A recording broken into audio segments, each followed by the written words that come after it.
We are a rural school district in the Portland metro area of Oregon. We have a lot of families that may not have gas money to receive the proper nutrition for their children. And so it was a high priority of us to make sure that we were utilizing our resources to put less burden on our families.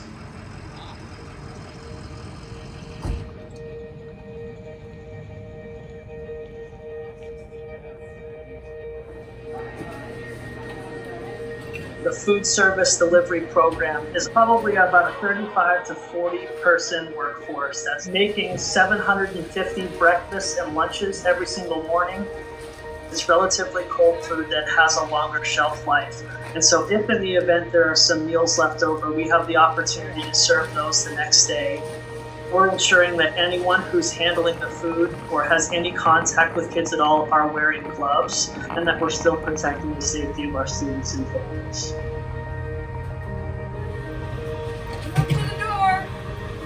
I've been driving for Esticated for 12 years now. Right now, what we're going through is it's not the norm for them.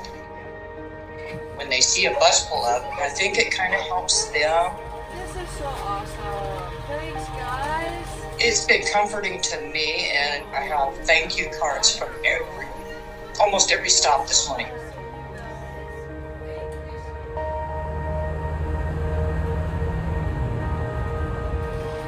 Hi, guys. What up? Hi, guys. The past couple weeks have been very chaotic, a little scary. I didn't think that I was going to reach out for help, but at this point, it's okay to ask for help. The smile on our kids' face when they feel like they've been remembered in this hard time is huge. We're very much worried that a lot of our families are going to lose their employment.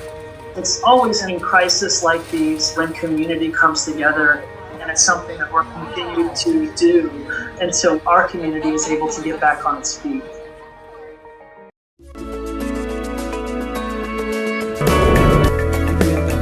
The police people, they don't work according to the instructions.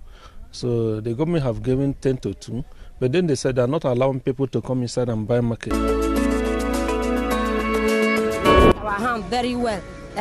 After washing hands, we have to sanitize our hand for the germs, to avoid coronavirus. Then say make they wash our hand very well, and they put wetted hand sanitizer.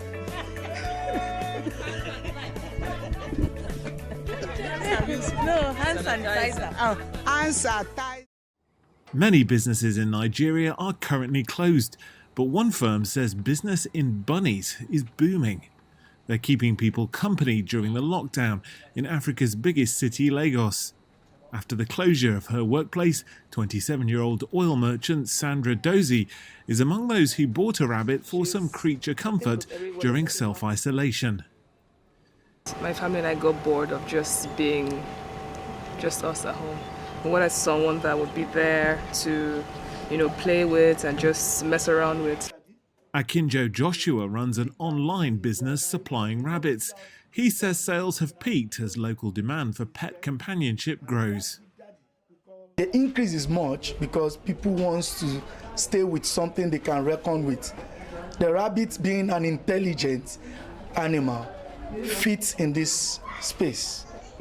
The world's largest animal rights organization, PETA, condemns the breeding of rabbits to be kept as pets.